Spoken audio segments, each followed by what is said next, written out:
For people who have a hard time moving or can't walk, just going outside can be a major production. But with the help of students' hard work, goodwill, and teamwork, getting to doctor's appointments, running errands, or just getting some fresh air has now gotten a lot easier. Last summer, 8 News Positively Richmond captured the action of a group called Ramp Access Made Possible by Students, or RAMPS for short. Rosalie Hill's life is about to change in a big way, for the better. Definitely going to be a lot easier for us. And Rosie, I know it'll be a blessing to her as well, because being in a house for a couple days and going out every once in a while and just parking on the porch just isn't enough. We want to get out and go stroll around the block or do whatever we want to do. So the group RAMPS is coming to the rescue.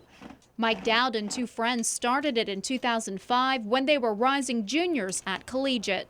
We found that there was a huge need for metal modular ramps in the Richmond area. So we started our own organization, got a lot of interest within Collegiate, and since then we've grown it to 7 high schools and a few different college clubs as well that are building ramps throughout the Richmond area. Student volunteers do all the building and installation. I thought, pretty straightforward, we're going to go out and build a ramp and people are going to use it. I didn't think there was much more to it than that. But then at the end of our first build, they had the people who we built the ramp for come out onto the ramp, and we took pictures of them, and they were beaming, and I think one woman was crying. She was just so happy to see that she was able to come back out of her house, and it really had this impact on me, like, wow, we just, in a span of 2 hours, we really just changed these people's lives. So I was kind of hooked after that. On the outside. That's really what hooked us founders when we started in 2005. Those first few builds that we did, and we saw the reaction from those original few ramp recipients, that they could go out and water their plants or just do something that we all take for granted in our day-to-day lives.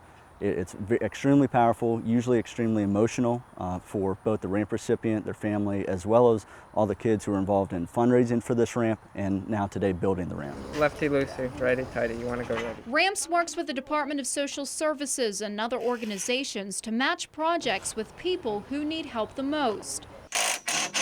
There are hundreds on a waiting list, so these days there's a focus on fundraising.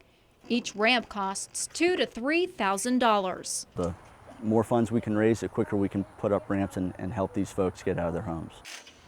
When they said they could actually do it, it was very exciting. I've talked to Rosie several times about it, and she's excited about it. For me, as well as her, me not having to carry her down the steps, walk her down the steps, having a ramp is going to be a blessing. Just we'll be able to get out more.